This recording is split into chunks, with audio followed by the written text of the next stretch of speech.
এইটি আজকে মতিঝিলে যে সংঘর্ষের ঘটনা ঘটেছে সেটির প্রথম ফুটেজ, যেটি 12:49 প্রথম আদিবাসী ছাত্র জনতার ব্যানারে এসে পুলিশের বাধাকে উপেক্ষা করে যেখানে স্টুডেন্ট ফর সভরেন্টি অর্থাৎ তাদের কর্মসূচি মিছিল স্লোগান দিচ্ছিল সেখানে এসে তারা সংঘর্ষে জড়ায়। এরপরে আরেকটি ফুটেজ রয়েছে যেখানে দেখবেন অর্থাৎ পুলিশ এবং যে স্টুডেন্ট ফর সভরেন্টি এবং আদিবাসী ছাত্র জনতা যারা রয়েছে তারা দুই পাশে রয়েছেন। এর মধ্যে আবার সেকেন্ড টাইম কিন্তু সংঘর্ষে জড়ায়, যেখানে মিডিয়াতে যেটি অনেক বেশি এসেছে সেটি আমি একটু দেখানোর চেষ্টা করব। এখানে প্রথম আপনারা দেখছেন যে সংঘর্ষের পর কিন্তু পুলিশ কিন্তু দুপক্ষকে আলাদা করে দিয়েছে। এবার দ্বিতীয় ফুটেজটি লক্ষ্য করুন, এখানে একজন নারী যিনি একটি ব্যানার নিয়ে একবারে সামনে এসে দাঁড়িয়েছেন, যারা স্টুডেন্ট ফর সভারেন্টি ছিল তিনি কোথায় থেকে এসে দাঁড়িয়েছেন আমি আপনাদের একটু দেখানোর চেষ্টা করব।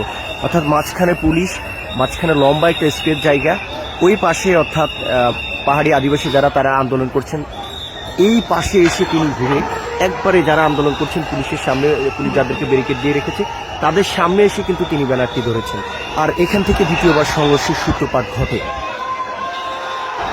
এখানে যারা এগিয়ে যাচ্ছেন তারা মূলত ওই নারী সামনে ব্যানার ধরার ফলে তাকে মারতে উদ্যত হচ্ছেন এবং এক পর্যায়ে পুলিশের যে ব্যারিকেড ছিল তারা এইটি ভেঙে অতিক্রম করে সামনের দিকে চলে যান।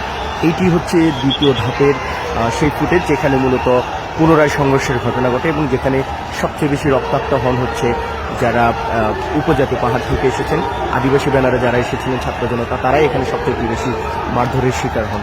তবে যেটি বলেছিলাম যে প্রথমে যে এইটি সেই দ্বিতীয় ধাপের ঘটনা যেটি আপনারা সোশ্যাল মিডিয়া থেকে শুরু করে সব জায়গায় দেখছেন, যে অর্থাৎ আদিবাসী ব্যানারে যারা এসেছেন তাদেরকে মারধর করতেছে।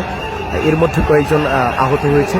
তবে এই দুপক্ষের যে সংঘর্ষের ঘটনা ঘটেছে, প্রথমে আদিবাসী ব্যানারে যারা এসেছেন তারা তাদের দিকে এগিয়ে গেছেন এবং দ্বিতীয় ধাপে যারা দেখেছেন যে একজন নারী কিভাবে সামনে গিয়ে ব্যানার ধরেছে এবং সুকৌশলে যাতে তার দিকে এগিয়ে আসে এবং এখানে যারা আন্দোলন করছে ঠিকই তারা কিন্তু এগিয়ে এসেছে এবং শেষ ধাপে কিন্তু এই সংঘর্ষের ঘটনা যেটি আপনারা এখন দেখলেন এটি কিন্তু মূলত দ্বিতীয় ধাপে যদি ওই নারীটির সামনে না যেতেন এটি কিন্তু হতো না।